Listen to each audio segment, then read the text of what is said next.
Hoy jueves tenemos el acostumbrado jueves económico en su programa En 3 Puntos.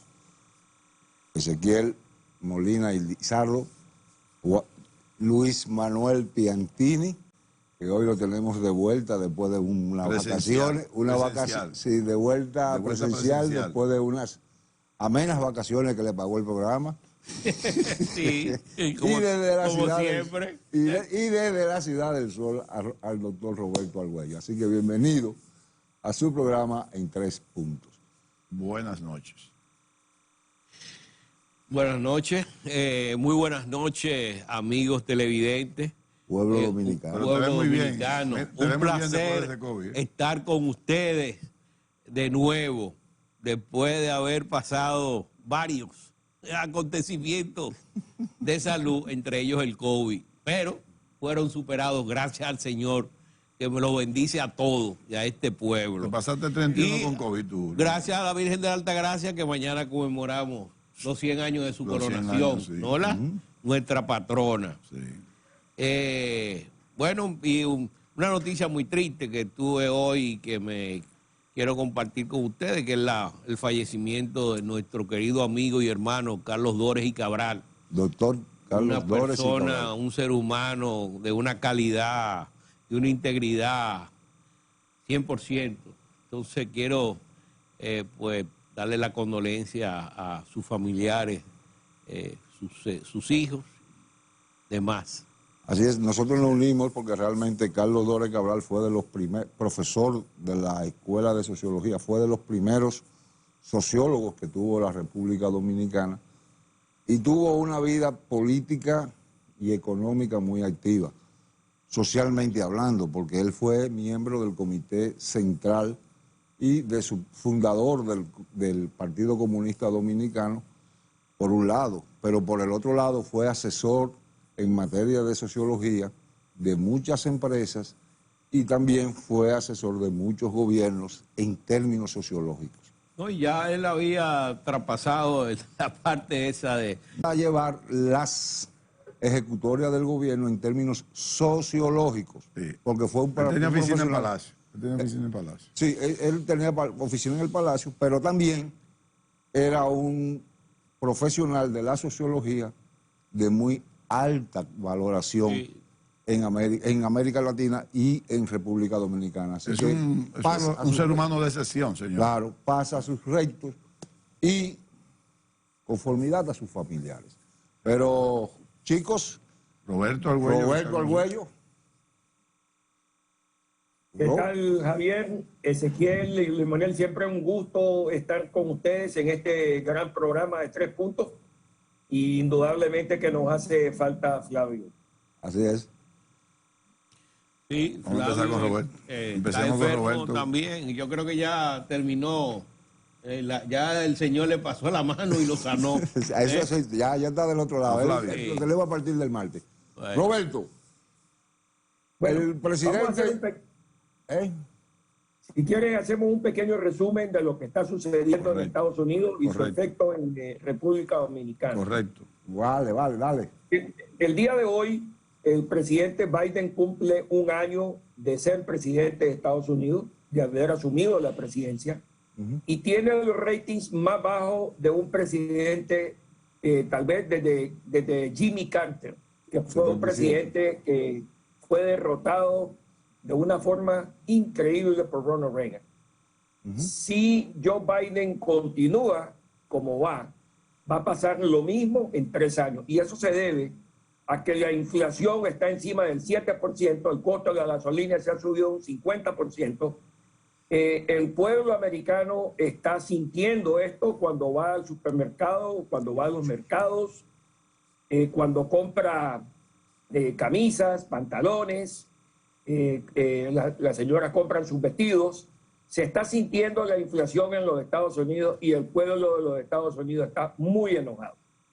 El hecho de que él ha pasado X cantidad de leyes que supuestamente son para ayudar a que la infraestructura se mejore en los Estados Unidos, y es cierto que eso es muy importante, los pueblos votan con los estómagos. Así es que eso es muy importante. Lo segundo es que en el tema de Ucrania, que la situación está muy caliente. Recordemos que cuando la Unión Soviética firmó con los Estados Unidos el pacto para desarmarse, la mayoría de los rockets nucleares estaban en Ucrania. Y eso lo tiene totalmente claro Putin.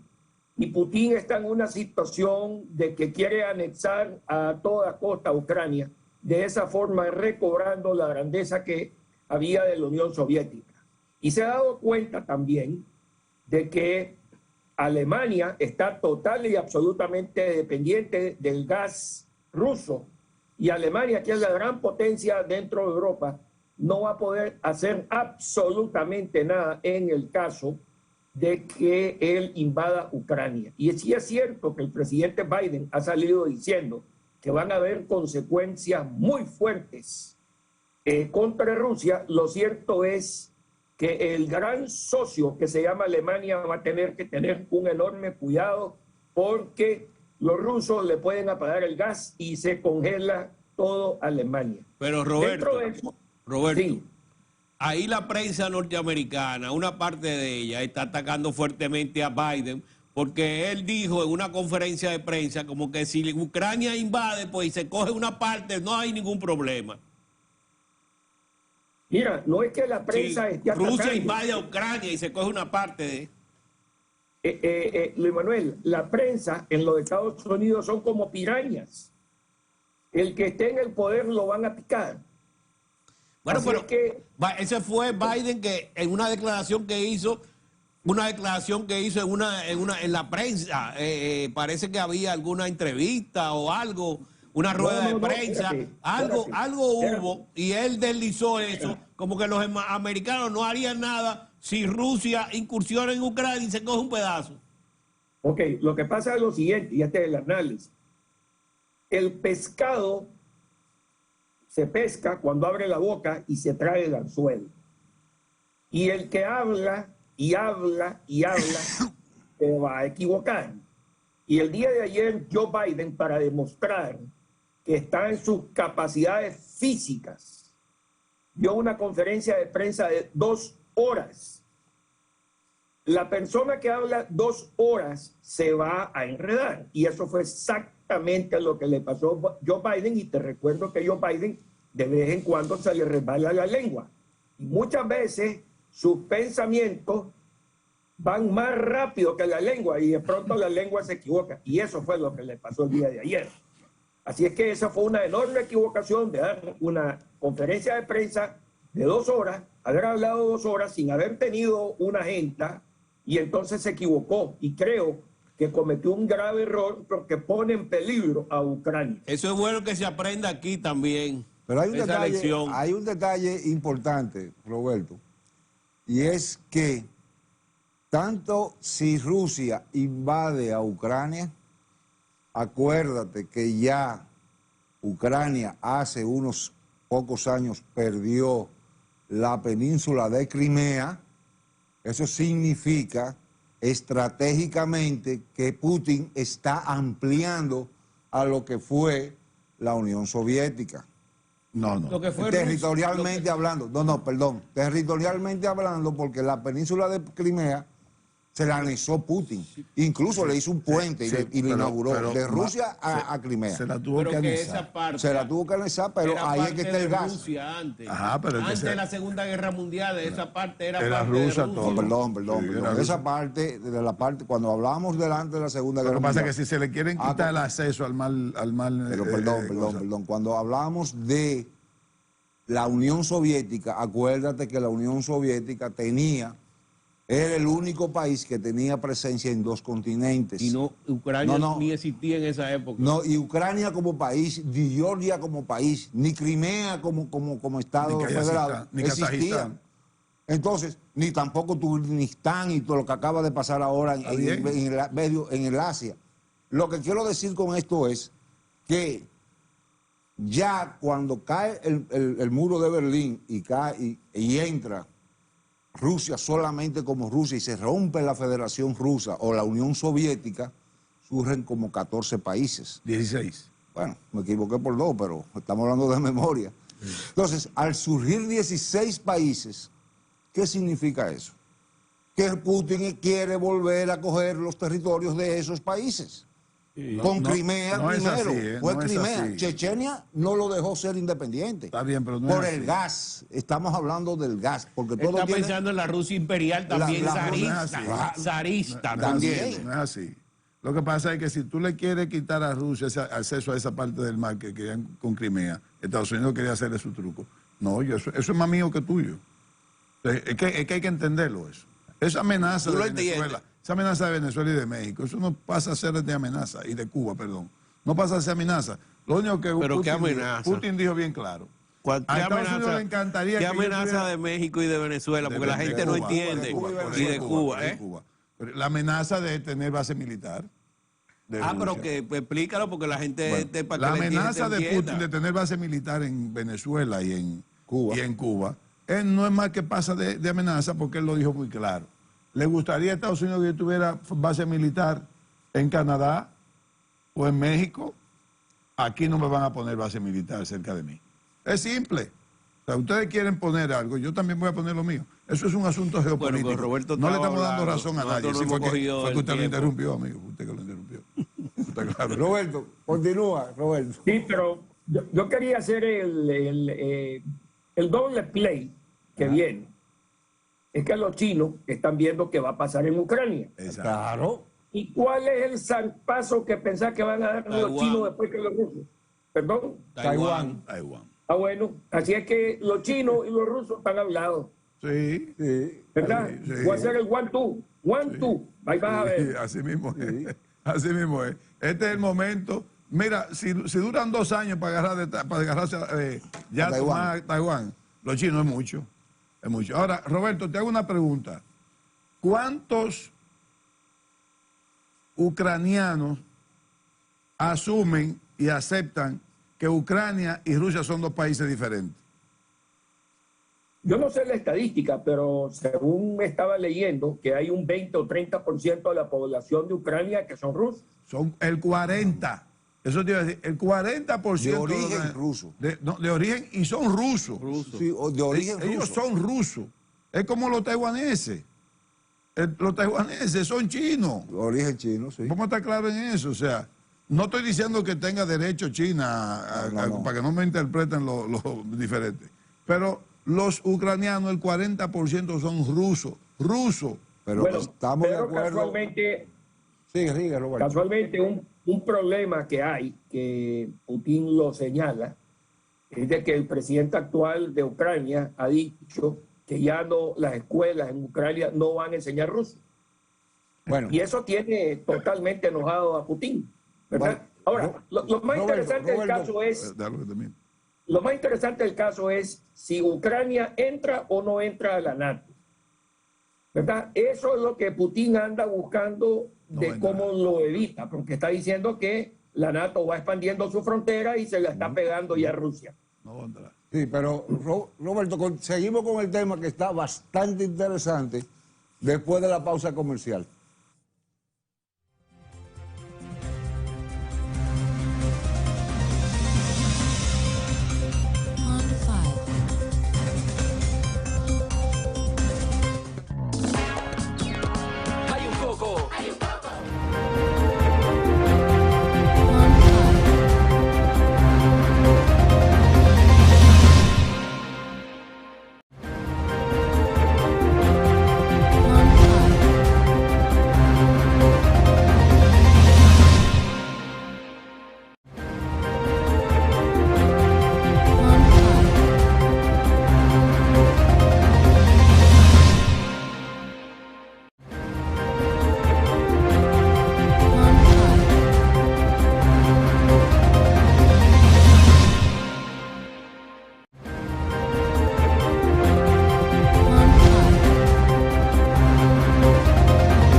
continuando con su programa en 3 puntos, en los jueves económicos, continuamos con Roberto, que estaba explicando la política norteamericana y la situación... La geopolítica y la situación que se está dando en estos momentos en Estados Unidos. Continúa, Roberto.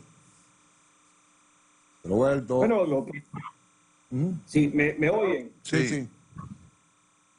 Sí. Todo lo que estaba explicando, está el volumen un poco alto, el video. Lo que estaba diciendo es de que Biden se encuentra en una situación muy delicada. Hoy perdió un voto muy importante porque quiere ver cómo él detiene todas estas leyes que están pasando los republicanos para, dice él, evitar que voten las minorías, ¿verdad? Entonces hay un debate entre el Partido Republicano y el Partido Demócrata de cómo enforzar ciertas leyes electorales que, de acuerdo a los republicanos, ha habido demasiado abuso, y de acuerdo a los demócratas, los republicanos están viendo cómo le ponen el pie y evitan que las minorías salgan a votar. Hoy 2 miembros de su partido votaron en contra de poder cambiar la forma que el Senado vota por estas leyes, porque hoy por hoy, para poder pasar una ley X se necesitan 60 votos.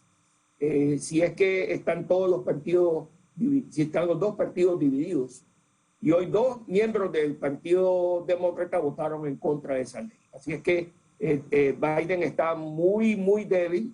Eso lo están viendo los chinos, lo están viendo los rusos, ¿verdad? Biden no tiene control de su partido. El ala izquierda lo ha empujado a hacer ciertas cosas de que los miembros de su partido de derecha están en contra, y teniendo él una minoría en el Senado, ¿verdad? No puede perder un solo senador y ha perdido 2.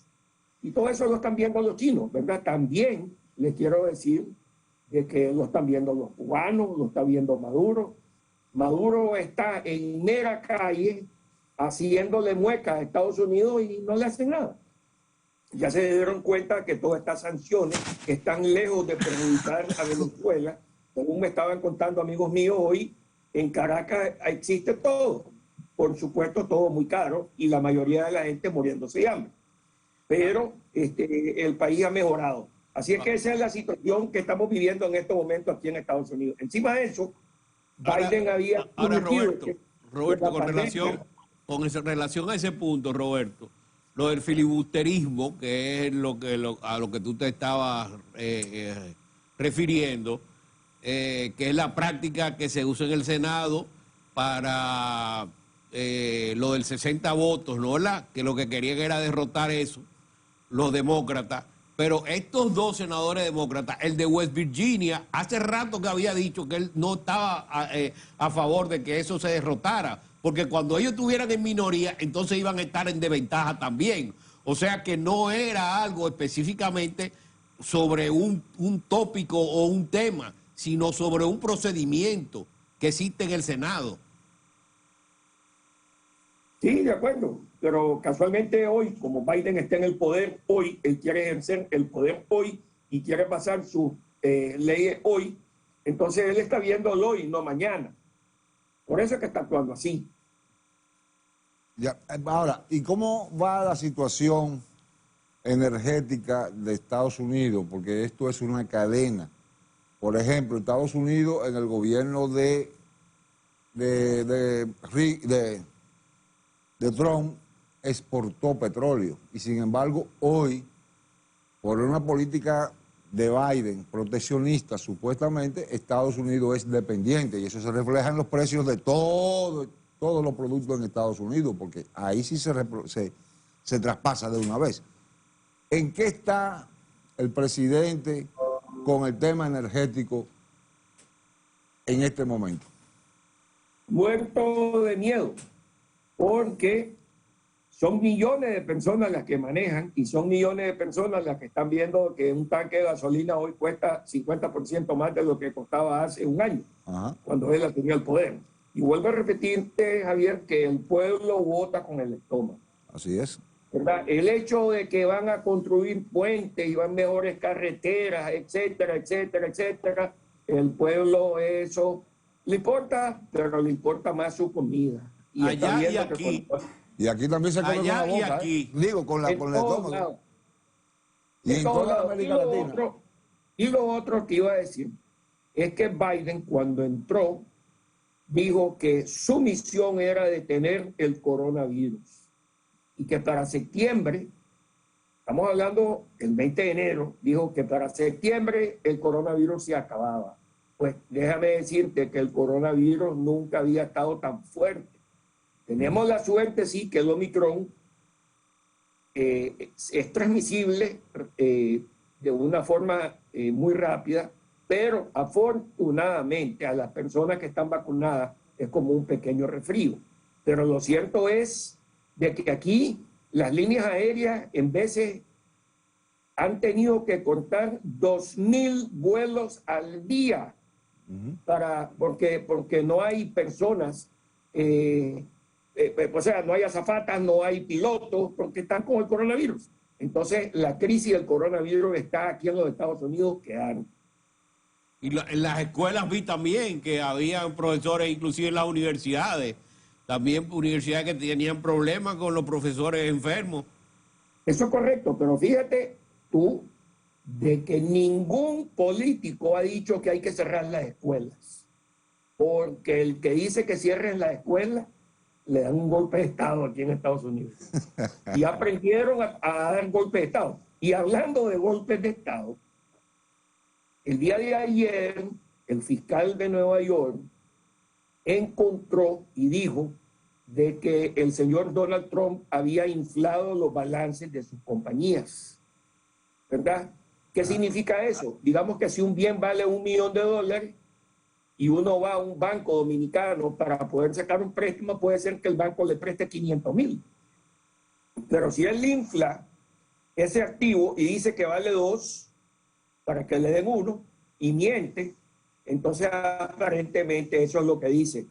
Ahora también en la comisión del 6 que está investigando lo que pasó el 6 de enero, ¿verdad? Han encontrado muchas cosas y más importante que todo, que el día de ayer la Corte Suprema de Justicia, por un voto de 9-1, dentro de esos 9 jueces, habían 3 jueces que el mismo Trump puso, dijeron que Donald Trump tenía que entregar toda la documentación que pidiera el Congreso cuando él fue presidente con respecto a enero 6. Clase de derrota la que le dieron a Donald Trump el día de ayer en la Corte Suprema de Justicia de los Estados Unidos. Bueno, pues entonces Biden va a ganar. No necesariamente, porque ahí hay un pleito también en los republicanos entre Trump y el gobernador de la Florida, que eso, si Trump se debilita por el problema de que lo puedan juzgar, porque Trump tiene una fortaleza en el partido de un 80% del partido a favor cubano, de Trump. ¿El de origen cubano? El de origen cubano. No, el gobernador de la Florida no es origen cubano, ¿no? Sí. Pero es el que puede, ¿no?, sustituir en la candidatura del Partido Republicano en el 2024. Si me permitís, voy a explicar cuál es el problema entre el gobernador de la Florida y Donald Trump. Cuando el gobernador de la Florida, Ron DeSantis, él era congresista y decidió correr para gobernador y poca gente lo conocía en el estado de la Florida. Donald Trump dijo, el hombre que hay que apoyar es Ron DeSantis. Y eso se debía a que Ron DeSantis vivía saliendo en Fox News hablando bien de Donald Trump. Y Donald Trump se enamoró de DeSantis y lo apoyó.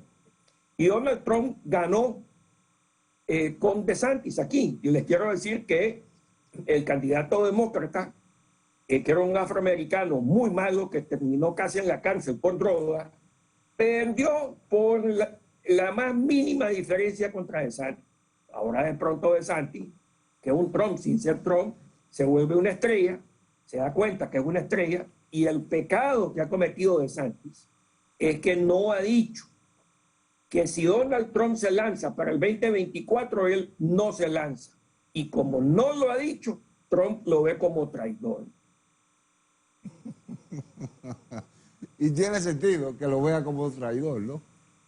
Pero, bueno. Entonces perdón, la reelección del 2024 no está clara todavía. Del 24 al 28. Del 24 al 28. Digo, la reelección del 24. Sí. A ver, pero entendamos también qué va a pasar. Si en el Partido Republicano, si se lanzan varios candidatos, yo creo que Pence, el vicepresidente Pence, se va a lanzar. Si se lanza Trump, Trump gana con el 80% de la base del partido, que es una base dura. Si se lanza Biden, Biden va a ganar. Lo que va a pasar, sí, en esa elección de un Trump-Biden, es de que hay muchos republicanos y muchos independientes que la van a pensar 2 veces con Donald Trump.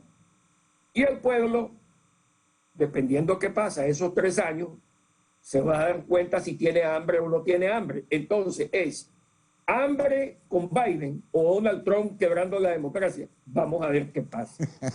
Si la democracia pesa más que el estómago. Hay gente que no le importa. Mira, yo tengo amigos míos es más, tengo un amigo congresista que me dice en mi cara, me dice, mira, qué barbaridad la que hizo Donald Trump, pero yo lo veo en la televisión que dice que no pasó nada ese día. Y le pregunté, ¿y qué te pasó?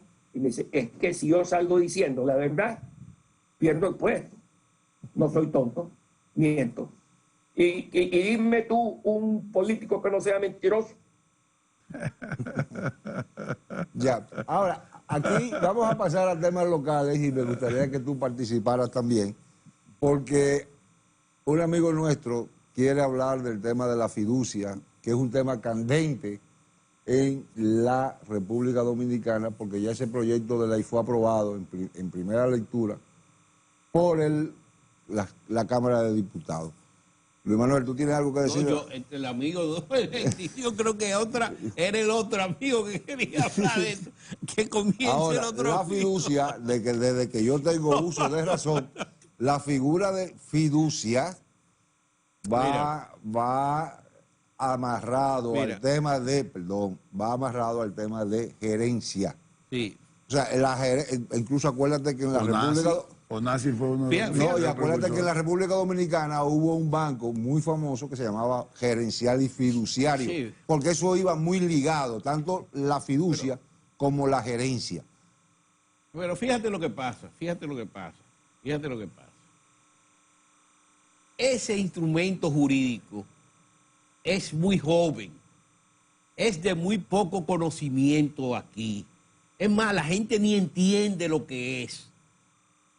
Aquí hubo en 2 instrumentos de eso en el Banco Central en la década de los 60, que fue el Fondo FIDE y el Fondo Infratur, que no habían ni una ley en ese momento, en ese entonces. Sí. Y le entregaron un dinero a un fondo que era manejado por un comité, ¿no? Y quien decidía al final era la Junta Monetaria. Perdón, estaba hasta un miembro de la Junta del Banco de Reserva trabajando en esos pues fondos. para que tú veas. Entonces, esos manejaban esos recursos, ¿no? Que había puesto el Banco Central ahí, y también ponían organismos internacionales ahí para ese manejo de eso. Pero el responsable era al final el Banco Central, ¿no? Y de ahí surgió el proyecto Playa Dorada. Bueno, y surgieron, en Infratur surgió lo que era Playa Dorada y Playa Grande de eso, ¿no?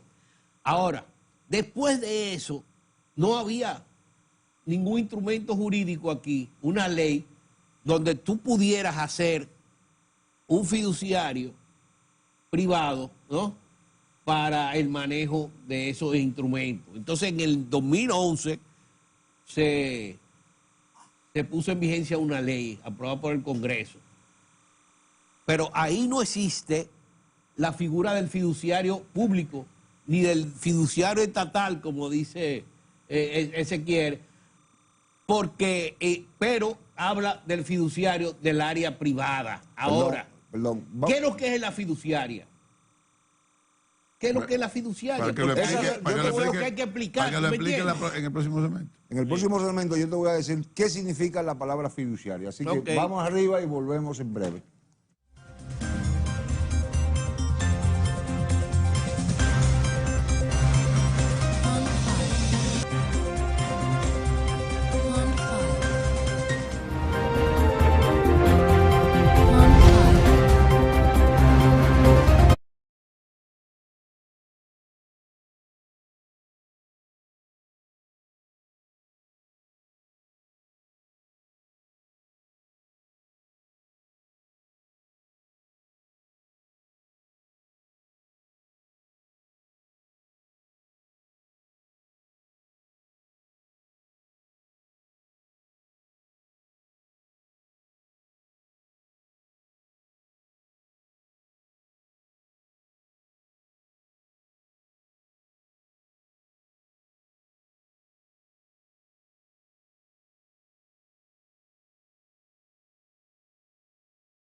Continuando con su programa en 3 puntos económicos, que aquí se goza más atrás que adelante. Usted dijo que iba a decir qué significa fiduciaria. Fiduciaria es, la palabra fiducia significa que yo tengo un bien y yo se lo doy a un segundo o a un tercero a administrar. Simple y llanamente esa es la palabra fiducia. Sí, y ya estamos queriéndonos meter en la planta Catalina. Si es del Estado, ¿por qué utilizan el término alianza público-privada? Porque si va a ser para el Estado y va a ser una empresa del Estado, yo entiendo que todo se queda en el Estado. Pero perdón. Muy buena explicación, porque aquí el problema del área pública es que hace las cosas y no les... Es que se perdió el concepto que Bosch lo definió muy bien. Desde el momento en que llegó aquí, Bosch se dio cuenta que lo que había era que enseñar, y más cuando son cosas nuevas, había que enseñar, y la democracia era nueva en este país, él comenzó a enseñar. Entonces, aquí se hacen las cosas, y son genios, y nada más se conoce y se entiende entre esos genios, y que el pueblo lo entienda como quiera. Bueno, puede ser el problema de entenderlo como quiera y no explicarlo como es. Entonces, aquí creen que ese instrumento jurídico, porque un fideicomiso es un instrumento jurídico, donde tú no pierdes el derecho a tu propiedad de ese bien, sino que ese bien tú lo pones en ese instrumento jurídico para que ese instrumento te lo administre. Ahora se ha hablado aquí de que es el sector privado que va a administrar eso. No, si tú lees el contrato que se aprobó en la Cámara de Diputados, es la fiduciaria del Banco de Reserva, la fiduciaria de reserva, que es del Estado, la que va a administrar eso. Sería bueno. Ahora, ¿qué es lo que hace el comité técnico? Que aparece ahí, un comité técnico, es el que va a trazar, diseñar política. Pero inclusive hay un artículo dentro del contrato, porque es un contrato, eso que se mandó. Corrige el término, que no es un contrato. Bueno, no es un contrato de venta, no es un contrato de venta, pero en el envío que se dio en el envío del presidente al presidente de la Cámara de Diputados, Alfredo Pacheco Soria, dice asunto, aprobación del contrato del fideicomiso público, o sea, que cuando se utiliza la palabra contrato, porque está ahí, ¿me entiendes? No es que sea de compra y venta. Entonces, eso hay que explicarlo también. No es un contrato de compra y venta, es un contrato con una fiduciaria que es la misma del Estado para que esa fiduciaria se haga cargo de la administración. El comité técnico lo que va es a diseñar política, pero inclusive dentro de este documento, para no le llamar el contrato, dice que el comité técnico en un momento determinado puede denegar cualquier cosa que le diga el comité técnico. La fiduciaria puede negar cualquier cosa que le diga el comité técnico que considere que no es apropiado. O sea que la fiduciaria está por encima de cualquiera. Pero permíteme. De ahí, yo creo que dentro de esas confusiones, el Estado está obligado a aclarar dos cosas. Primero, no es un fideicomiso público-privado. No, es público en todo. Y segundo, que aclaren bien lo que dicen, que está ahí, porque yo creía haberlo leído, pero dice Luis Manuel que no lo leyó él, que ese comité técnico que está nombrado por el presidente de la República y que parece que tiene que ser ratificado por el Congreso, dice inamovible por 30 años. Está dentro del documento que se envió, los nombres, pero también hay un artículo que dice que el presidente lo puede destituir en cualquier momento. Escúchame, es que ahí es que está confundido todo el mundo. No puede estar ahí, pero escúchame. Pero nada más hay que leer el documento. Déjalo que hable porque él te deja hablar. No es posible que a mí me digan, usted es inamovible de 30 años, pues yo lo puedo quitar. Pero ¿dónde está lo inamovible? Pero está ahí en el documento, porque el documento está muy claro que el presidente lo puede destituir. ¿Cuál es el problema? Se habla por oído. Pero Luis Manuel, olvídate de lo que tú digas y lo que diga yo. No, es que yo no estoy diciendo, yo leo el documento, ahí está. Que lo aclaren, que lo digan bien, que lo aclaren, el pueblo se merece una aclaración. Hay otra confusión. Ya simple. Hay otra confusión. Hay que ser como Bosch, ponérselo, mira, artículo por artículo, poner una pizarra y explicar. Es que tú te equivocas. Es que tú estás equivocado. Aquí la percepción de lo contrario a lo que tú dices ha ganado. Nadie te va a creer a ti. Pero no a mí nadie. Yo no estoy pidiendo que me ganen a mí, sino que el documento lo lean. Nadie hay una confusión también el documento que se presta confusión. Si yo le estoy dando, perdón, Luis Manuel, si yo le estoy dando mi bien a una empresa del Estado, que es la fiduciaria Banreserva, ¿por qué tengo yo que darle como Estado Dominicano 1.000 millones de dólares? Eso es una preocupación. Otra preocupación, ¿por qué? No, ¿quién dijo 1.000 millones de dólares? Bueno, vamos. Es $1 millón y 100 millones de pesos. ¡Ay, que es el problema! Perdón. Es el problema. Ahora, Perdón. ¿tú sabes lo que es 1.000 millones frente a $1 millón? Perdón, Luis Manuel. Eso es. ¿Por qué tengo yo que nombrar? Operativa. Si es un contrato, si yo soy el que estoy nombrando, porque ahí es que está también no confusión, sino la cuestión, como decimos los dominicanos, si yo estoy nombrando, te estoy dando mi bien, ¿por qué yo tengo que nombrarte por ley un comité técnico? Administralo tú con tus técnicos. ¿Por qué tiene que figurar ese comité técnico en ley? No entiendo. Porque le están dando unas funciones a ese comité técnico para de política, de diseño de política, como si fuera una junta directiva. Pero yo te estoy dando pero tú no vas a operar. Mi bien. Tú no vas a operar. Perdón, pero yo te estoy dando mi bien a ti como fiduciaria. Sí. Nombra tu comité técnico y no tiene que estar en una ley. En la ley. ¿Y bueno, por qué hay que meterlo en la ley? Bueno, porque hay que amarrarlo en la ley. Quieren poner gente del sector privado porque tú estás metiendo una fiduciaria pública. Y quiere meter a gente del sector privado y dice, bueno, esta gente del sector privado administra mejor que el Estado. ¿Qué es lo que eso se dice aquí? Está ¿verdad? Correcto, bueno, pero ¿por qué tiene que ser por ley? No son administradores tampoco, que ahí que está el problema, que ahí que está la confusión. Es que ese comité no tiene nada, inclusive la fiduciaria puede no hacerle caso. Entonces, al fin y al cabo, tú dices, esto es una gran confusión que ha habido aquí. ¿Y por qué eso? ¿Tú me entiendes? Ahí la importancia es la fiduciaria. El Banco de Reserva que se va a ganar un paquetazo. Pero vuelvo y repito lo que yo estoy diciendo en la confusión. Es lo que van a ganar. O sea, si el banco, la fiduciaria Banreserva es la administradora, hay que dejar el documento solamente en el traspaso, no meterte tú como Estado o como codueño. Me permiten 30 segundos sin que yo sea interrumpido. El origen de eso tú no lo sabes. Son ellos los que lo saben y son ellos los que tienen que explicarlo. Me permiten 30 segundos sin que yo sea interrumpido. Aparentemente, de lo que yo también he leído, posiblemente estoy en el paquete de lo que no saben leer, posiblemente, el gobierno lo que dice es que busca transparencia y garantía de manejo. ¿Verdad? Eso lo dice. Se lo dije ahora. Sí. Si lo dice ahí, pues, yo también lo leí. Lo que digo es, ¿y por qué también, si yo hago eso y esa planta deja dinero, por qué en ese contrato yo no planteo qué yo voy a hacer con los beneficios que me va a dejar a mí como Estado? No a la fiducia. La fiducia lo que tiene que darse un dinero por la administración. Pero el fajo de cuarto que no hay claridad en eso. De verdad, no hay claridad en eso. El fajo de cuarto que deje Punta Catalina tiene que llegar al Estado. Y tú sabes que no hay claridad en lo del endeudamiento, tampoco hay claridad. ¿Qué vamos a hacer con esos cuartos? Excelente, Roberto. Pero hoy es jueves. Que terminó ya.